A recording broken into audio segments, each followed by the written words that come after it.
lari kemana-mana, Pak. Aman.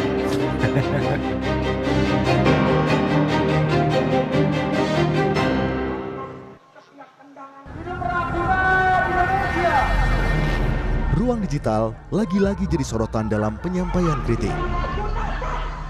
Nama Ferry Irwandi, CEO Malaka Project dan konten kreator yang sering membahas soal isu sosial dan kerap mengkritik kebijakan pemerintah, kini sedang dalam bidikan patroli siber. Ferry yang kerap lantang menyuarakan pendapatnya di ranah siber, kini berada di sorot siber Mabes TNI. Seorang jenderal mengaku menemukan dugaan tindak pidana dari aktivitas digital Ferry dan bahkan telah berkonsultasi ke Polda Metro Jaya. Kasus ini bukan sekedar urusan hukum. Kasusnya membuat publik menyoroti di mana batas militer dalam kehidupan sipil dan bagaimana nasib kebebasan berpendapat di negeri ini.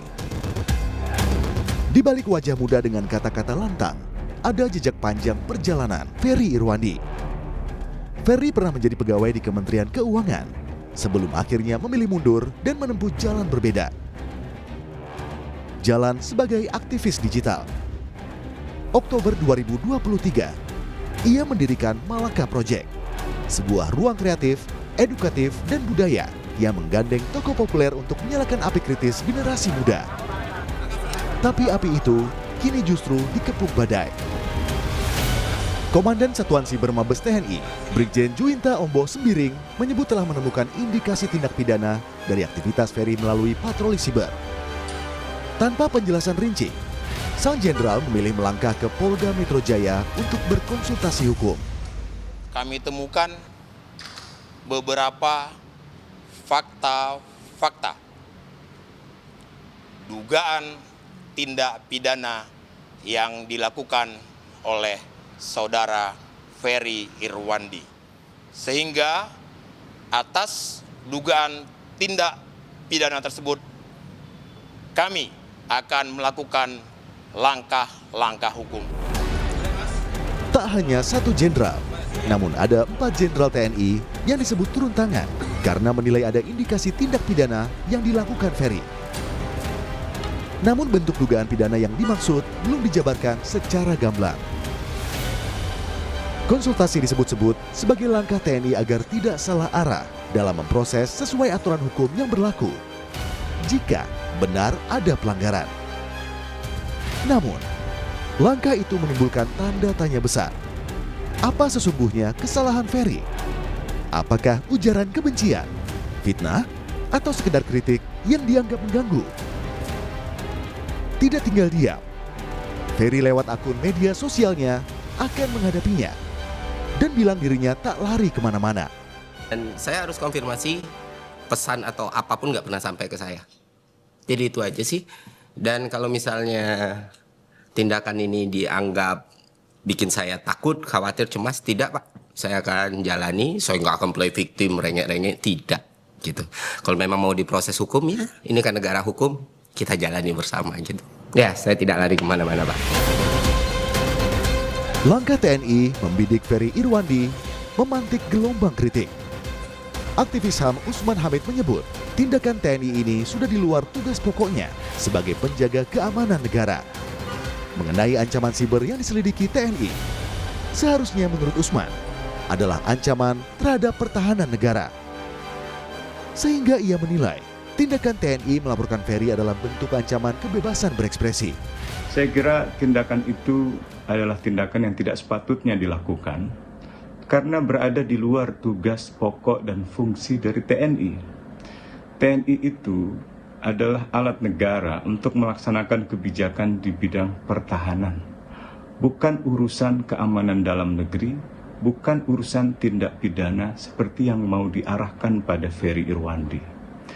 Kalaupun kita mau berbicara tentang ancaman cyber, seperti yang dimaksud oleh Komandan Satgas Cyber Mabes TNI, maka ancaman cyber yang dimaksud adalah ancaman cyber pertahanan atau cyber defense, bukan ancaman cyber segala ancaman.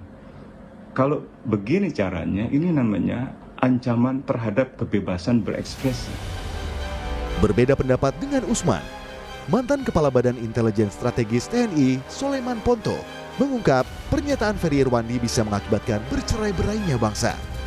Sehingga TNI merasa difitnah.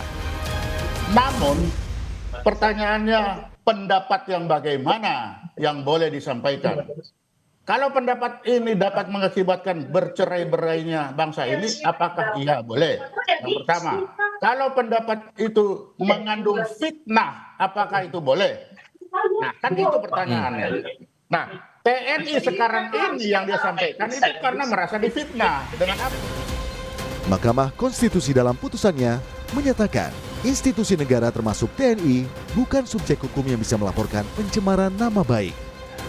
Wakil Direktur Siber Polda Metro Jaya AKBP Fian Yunus menjelaskan dugaan tindak pidana yang dikonsultasikan pihak TNI adalah dugaan pencemaran nama baik terhadap institusi yang dilakukan Ferry Irwandi. Putusan MK kan institusi kan nggak bisa melaporkan, harus pribadi kalau pencemaran nama baik. Kan itu maksudnya kalau tidak pidana Ferry Irwandi ya? Pencemaran nama baik ya. Terhadap institusi atau terhadap seorang institusi? Apakah militer akan membatasi diri atau justru makin jauh memasuki ruang sipil antara kuasa dan suara? Siapa yang lebih unggul untuk menciptakan demokrasi yang hidup? Tim Liputan, Kompas TV. Saudara Kapuspen TNI Brigjen Freddy Ardiansah bilang bahwa konten Ferry Irwandi memiliki unsur berita bohong terkait pernyataan Ferry soal darurat militer. Kapuspen TNI bilang bahwa apa yang disampaikan oleh Ferry Irwandi soal darurat militer itu sangat menyesatkan. TNI juga berjanji akan selalu berada dalam koridor yang jelas, tegak lurus pada kekuasaan tertinggi negara, yaitu Presiden. Wah, itu salah besar itu kalau dikait-kaitkan sama darurat militer itu. Makanya itu kemarin Dansat Cyber juga menyampaikan secara gamblang dan jelas ya bahwa ada unsur-unsur penyebaran berita bohong di situ. Ya, udah disanggah berulang kali baik itu oleh Wapang TNI, Wakil Panglima TNI maupun oleh Menhan sendiri ya terkait itu. Jadi tidak mungkin kita melaksanakan hal-hal yang seperti yang disampaikan itu dan saya kira meresahkan masyarakat ya adanya darurat militer itu sangat-sangat menyesatkan saya kira ya. Akan tetapi ya, saya sangat berharap bahwa semuanya harus berlandaskan pada informasi yang valid, kemudian yang aktual. Jangan sampai semua berita-berita ataupun penyampaian-penyampaian itu yang sifatnya itu memanipulasi sebuah berita yang salah, itu jadinya akan memecah belah, ya kan? Kemudian mengadu domba dan memprovokasi saya kira.